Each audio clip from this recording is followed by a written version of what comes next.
جب حضرت موسیٰ علیہ السلام کی روح قبض کرنے آئے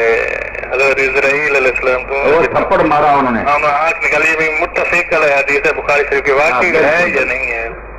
یہ بالکل نیازی صاحب حدیث پاک صحیح ہے، بخاری اور مسلم کی ہے۔ اور جو سوال لوگ کرتے ہیں کہ موسیٰ علیہ السلام نے اس کے تھپڑ مار دیا فرشتے کے اور یہ کیا وہ کیا، اس پر جو بہت سے سوال مرتب کرتے ہیں، ان سب کے جوابوں سے امام ابن قتیبہ رحمۃ اللہ علیہ تعویل مختلف الحدیث میں فارغ ہو چکے ہیں۔ لوگوں کا یہ کہ سوال کو پہلوں کا ہی لے لیتے ہیں اور جو جواب دیے ان کو نظر انداز کرتے ہیں، لوگوں کو پریشان کرتے ہیں کہ جیسے اب یہ سوال پیدا ہوا ہے۔ بخاری مسلم شروع سے لوگ پڑھتے آتے ہیں، حدیث بھی لوگوں کے سامنے ہے، اس کے حل بھی کیے۔ مسئلہ ایسا ہی ہے کہ اگر حدیث کو ہم ایک طرف بھی رہنے دیں، قرآن کو دیکھیں تو جیسے نیازی صاحب ابراہیم علیہ السلام کے پاس انسانی شکل میں فرشتے آئے، انہوں نے مہمان سمجھ کر بچڑا نہیں بولنا، لے کر آگے نہیں رکھا اور کہا نہیں کہ کھاتے کیوں نہیں۔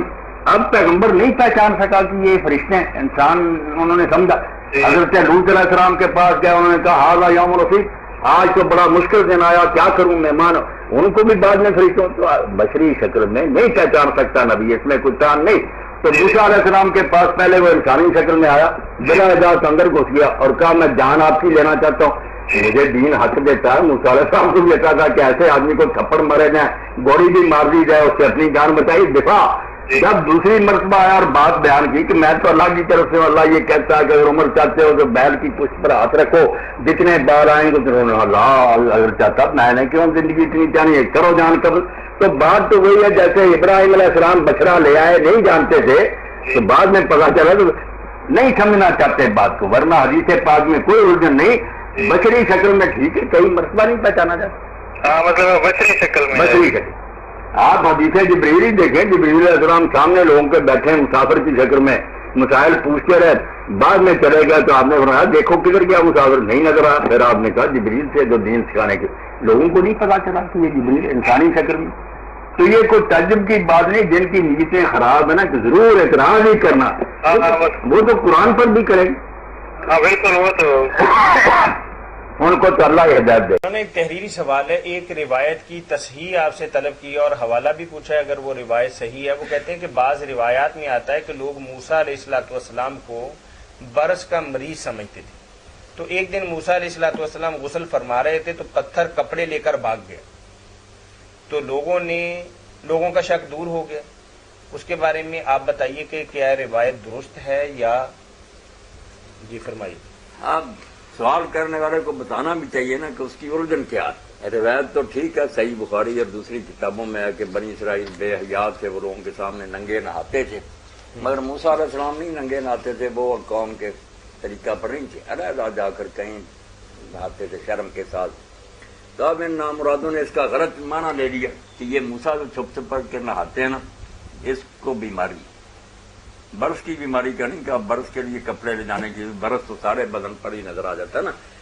اگر کہ اس کے کھسیے پھولے ہوئے، اس کو بیماری، یہ علامت انہوں نے نامرادوں نے بنا دی کہ یہ چھپتا اسی لیے پھیلتا ہے۔ یہ نہ سوچا کہ پیغمبر تو حیا کی وجہ سے نہاتا، تو پھر وہ جب نہا رہے تھے تو پتھر لے کر چل دوڑ پڑا، موسیٰ علیہ السلام دعائی دیتے رہے، اور پتھر میرے کپڑے نہیں رکا،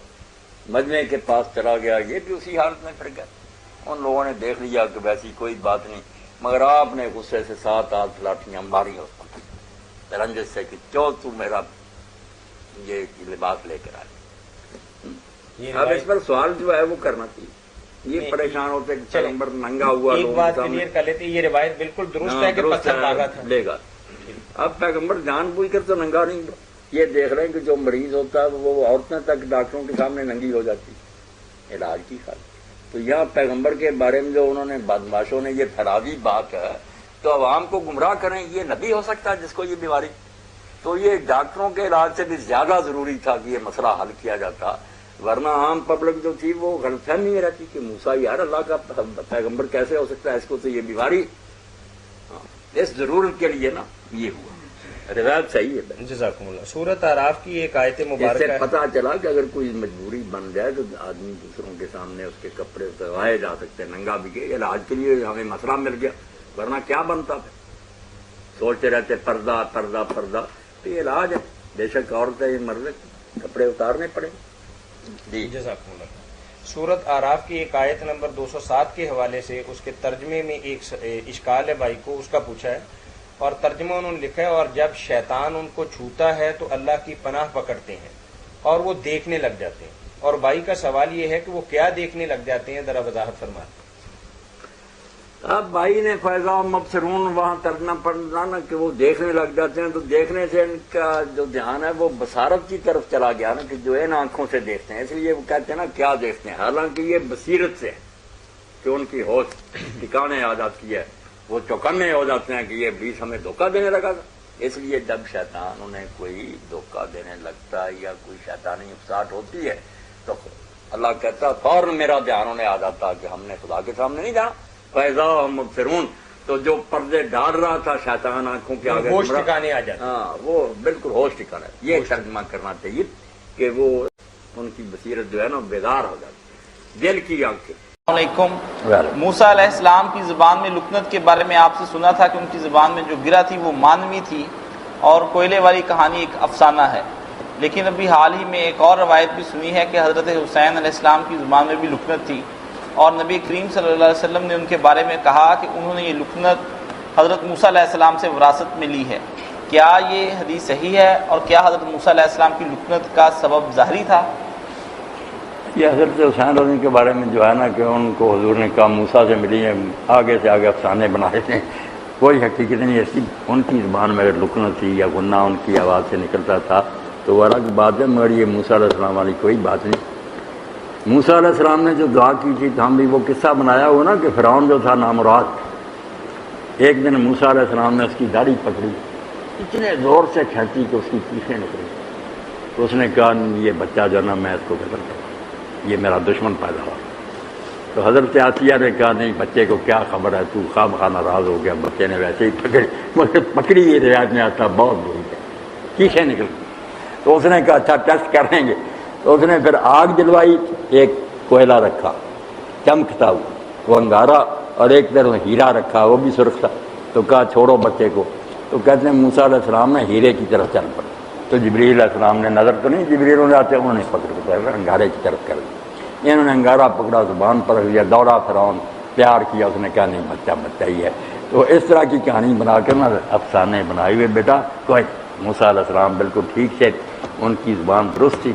جو انہوں نے کہا کہ اللہ میری زبان کی گرہ کھول دیتا کہ میری بات سنیں، ہر مولوی ممبر پر بیٹھتا نا واحد العقدۃ من لسانی یفقہوا، یہ دعا کرتے گرہ کھول دے، ان کی گرہ پڑی ہوئی ہے، کوئی خیال کرے خدا کے بدلے، جیسے ان کا مطلب ہے نا کہ مجھے ایسی طاقت دے کہ میں کھول کر تقریر کر سکوں، میری بات میں کوئی نہ رکاوٹ نہ آئے، یہی مطلب تھا موسیٰ علیہ السلام کہ اللہ تو مجھے حوصلہ دے۔ فرعون کا دربار کافر جو قتل کراتا تھا اس کے سامنے جانا تھا، کوئی معمولی بات تھی۔ اس میں اب جب حضرت موسیٰ اور ہارون علیہ السلام کو حکم ہوا نا تو حضرت علی فرماتے ہیں انہوں نے کہا اللہ ایسا ظالم بادشاہ، فوجیں جیلیں پھانسیاں، ہم دو درویش آدمی، نہ لشکر نہ کوئی فوج، ہمیں تو بھیج رہا اس ظالم کی طرف، اور یہ گئے تو لاٹھیاں کندھوں پر تھی، انہوں نے بس پہنے ہوئے تھے درویشوں والے اون کے لباس، اس نے کہا تم آئے ہو میرا تختہ اٹھنے کے لیے، انقلاب برپا کرنے، تم دیکھتے نہیں میری طاقت کو، مگر اللہ تعالیٰ نے کہہ دیا تھا تم فکر نہ کرو میں تمہارے ساتھ ہوں، سب کو سن رہا، کچھ نہیں بگاڑ سکتا۔ اس لیے پھر اللہ تعالیٰ نے اس کے دل پر رعب ڈالا، انہوں نے کھول کر اپنا دین کا پرچار کیا، اللہ نے غالب کی۔ تو عمرہ بھی بیان ہو گیا جی، اب میرا خیال کافی ہو گیا، یہ اس میں مولانا صاحب یہ وضاحت کر دیں، وضاحت کروا رہے ہیں، مگر پھر نا کئی دوست بھی اب جا رہے ہیں، آخر کام بھی لوگوں نے کرنے ہیں۔ حضرت حسین علیہ السلام والی جو روایت ہے کہ ان کی زبان میں لکنت تھی، یہ روایات بھی تو کسی سند اسی طرح کتابوں میں لکھی ہیں لوگوں نے۔ ان کی موت پہ روایات تو نہیں ہے۔ ایک صاحب